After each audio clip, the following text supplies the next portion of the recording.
in Holland, Emil Cantor, and he was on my list to interview him. I'm Peter Slowick. I was the host chair for the 21st International Viola Congress, held at Northwestern University in June 1993. Hello, violists. My name is Ann Frederking. I, along with Jutta Puchhammer and Henry Jansen, organized the 1999 International Viola Congress, which was held in Guelph, Ontario. Hello, I'm Donald Morris, host of not one, but two International Viola Congresses. Dear viola friends, I'm recording this video exactly 1 year after our last year Congress, but we still have some very good memories from those intense 5 days. I'm Kathleen Meidel, and I serve as both the host and organizer of the 47th International Viola Congress. Buongiorno, or bonsoir. Hi, Corey Conkle here. I had the privilege and honor of hosting the 32nd International Viola Congress in Minneapolis, Minnesota, USA, in 2004. I'm meeting Christopher Kanerskoog. Hi. He was the host of 2018 Congress in Rotterdam. Hello dear violists, my name is Carol Rodland. I am a violist and professor at the Juilliard School in New York City.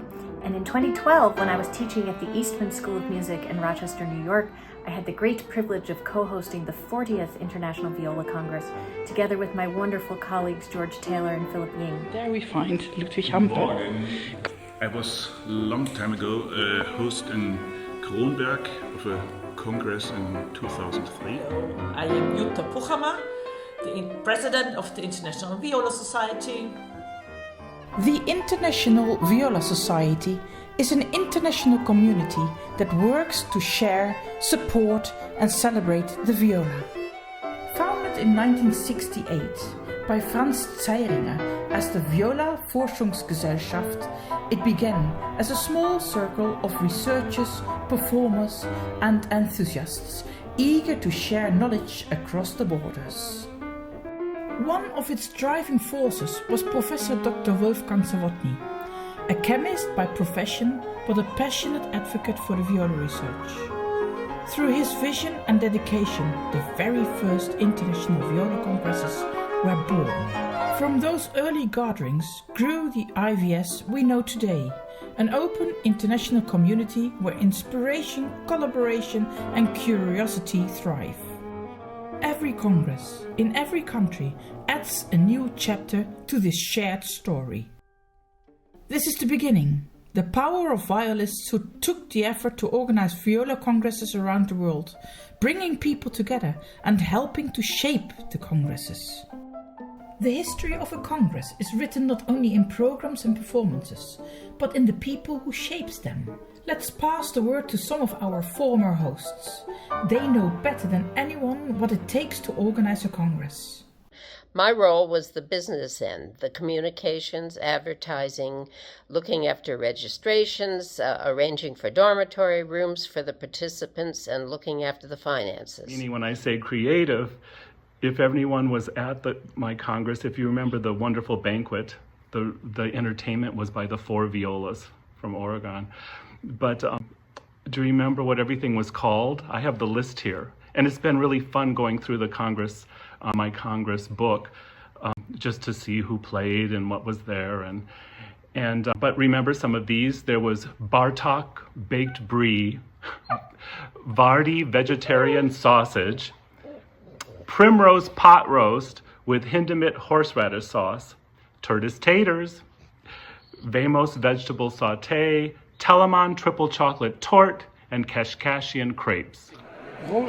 Ronald Schmidt, he was the president of the German Viola Society at that time, and he had organized completely in Würzburg a Viola Congress. And unfortunately, 3 months before it started, he had an aneurysm and was very, very, very ill. But somebody had to take over the Würzburg thing, and I said, I'll do it. And Christopher, why did you start to organize this bloody congress? I don't know, I must have been mad. No. Well, I mean, It was It was a bit my fault, huh? not to be too modest, but it was your idea. It's not even my idea. I just dropped it down. We are going to organize the Congress of 2018. Maybe my biggest memory of the Congress was the work it took to put together a 4-day party for 400 guests. It was a lot of fun, and also we had some challenges. Cell phones were not a thing yet. They were either brick phones or bag phones, so we didn't have cell phones, and email wasn't a thing yet. The first United States presidential email was sent by Bill Clinton in 1993. So imagine setting up something without cell phones, without the internet, and without email. So it was most of the arrangements were done via phone message. And I remember coming to my studio at Northwestern the couple days before the Congress and listening to 2 to 3 hours a day of voicemail messages. And then, of course, it took even longer to respond to them. But there were 2 or 3 hours a day of messages in the days leading up to the Congress. It was a big challenge to host a Congress for the first time in South America. But we are proud of the fact that we could bring together over 130 violists from 21 different countries representing the 5 continents. So Jutta, Yes. you were the artistic director of the Congress hosted in Guelph in 1999. How did that come about? Yes, so I went to my very first Congress in 1997. And I really got hooked onto going to congresses and the whole new experience of organizing a congress. So the Canadian President Henry Jansen at the time realized really fast, oh, here we have a new body in our society that is thrilled about organizing and helping and young, and she wants to learn. And so finally they gave me the mandate to do 1999, the artistic direction. I loved doing that because I was able to write to all the artists and ask them to participate. And even I was able to choose a little bit who I wanted to come. So it was just amazing. Yes, and then that was my 99 experience, and it was not bad enough in order to decide that I would do the whole thing again in 2006, but all alone. Some additional highlights of our Congress included 2 themed concerto nights with the Rochester Philharmonic. These 2 programs celebrated Rochester's great history as a key stop on the Underground Railroad and home to Frederick Douglass, as well as a home base for the women's rights movement and home to Susan B. Anthony. Cynthia Phelps and Rebecca Young from the New York Philharmonic soloed in Sofia Gubaidulina's 2 Paths double concerto, and Marcus Thompson premiered Ollie Wilson's viola concerto in those concerts. So, Christopher, why is it so important to organize a Congress?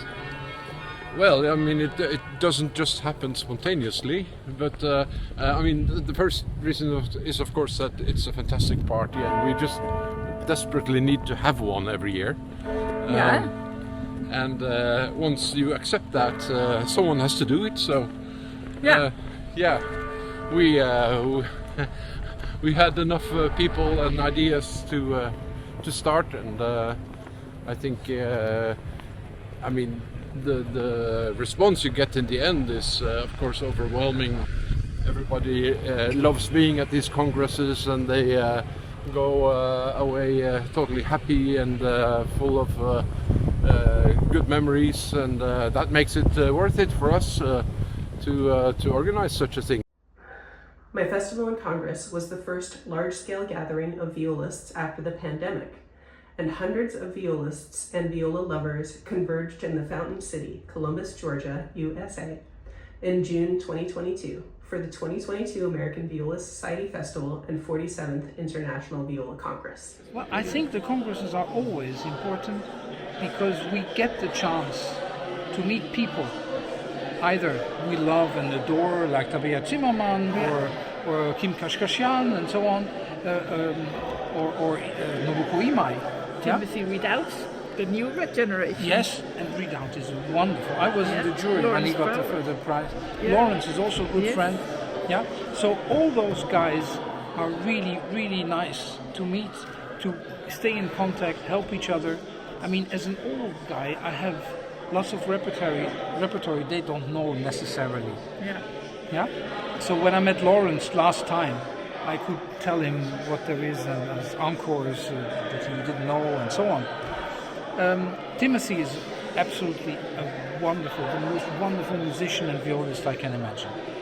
So, yeah, what to say? Nothing. Everybody should go to the Congress in Paris then. Yes, I think so. Yes. I think so. Yeah.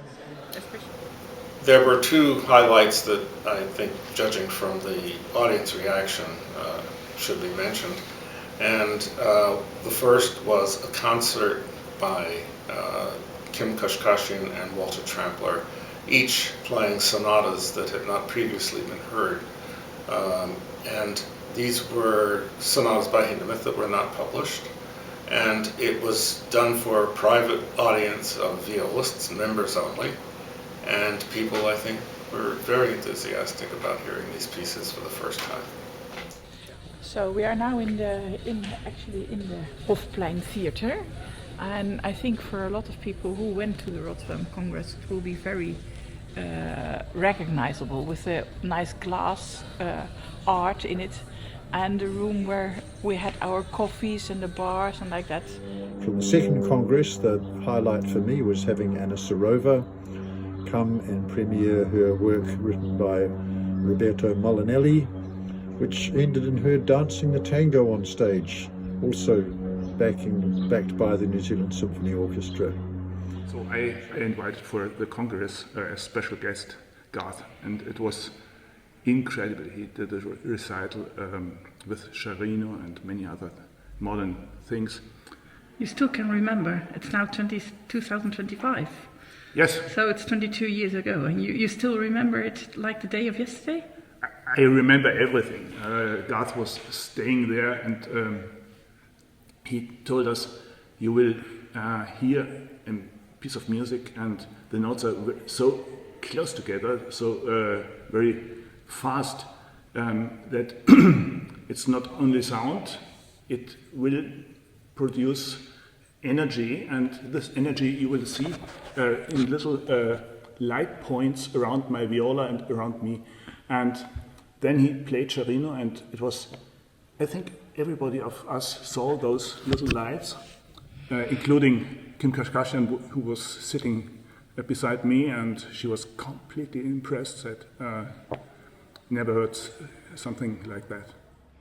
For me, highlights of the festival were Timothy Ridout's unforgettable evening of concertants with the Festival and Congress Orchestra, as well as Kim Kashkashian's recital with pianist Renana Gutmann.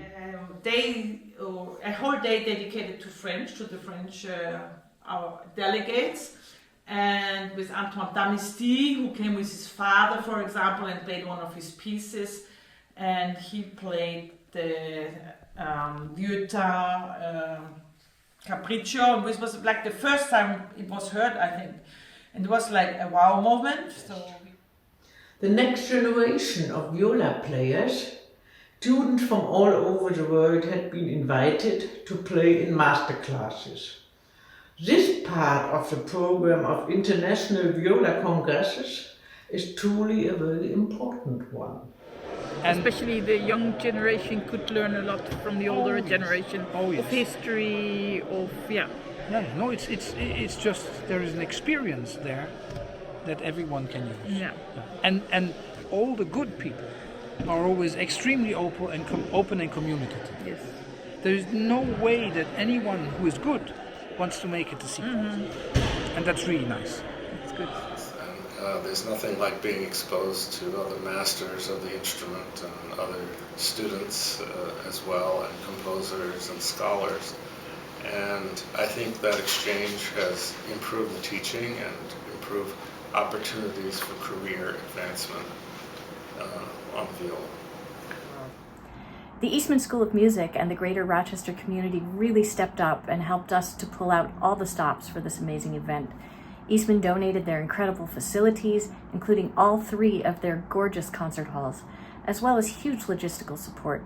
We also had 2 phenomenal student assistants, Katie Hagan and Alex Pena, without whom we never would have managed to pull it off. The local businesses provided various forms of support as well, including food, host homes, in-kind donations, sponsorships of our marquee artists, swag, you name it, they jumped in. The local the big concert hall of Rotterdam, eh? Yeah. That's where we had the nice evening concerts with all our featured artists. So we were very lucky to have, for example, a very young Timothy Ridout. We had Kim Kashkashian, and we had Attar Arad and Lawrence Power, and also we Nubuko came, played a fantastic Britain concert. And indeed, and there were many others, because we had a fantastically full program, so we had to be very creative to fit everybody in. But I would urge you as a participant to take advantage of the early bird registration. Not only is it more cost efficient for you, but it assures the organizers early that enough people will participate to cover expenses. I hope you enjoy this 50th Anniversary Congress. I think the nice thing, we are all brand marked Congress hosts, and we don't tell any new Congress host that after you have done the whole Congress you don't want to do it again. But it's like still we have this, we are very proud of having done it, and we are part of a clique now. It's like, oh, welcome in our clique for every new Congress host. So welcome in our next new clique. Every year, some more people. Congratulations to those who've been part of the 50-year history of Viola Congresses, and I'm honored to be part of that legion.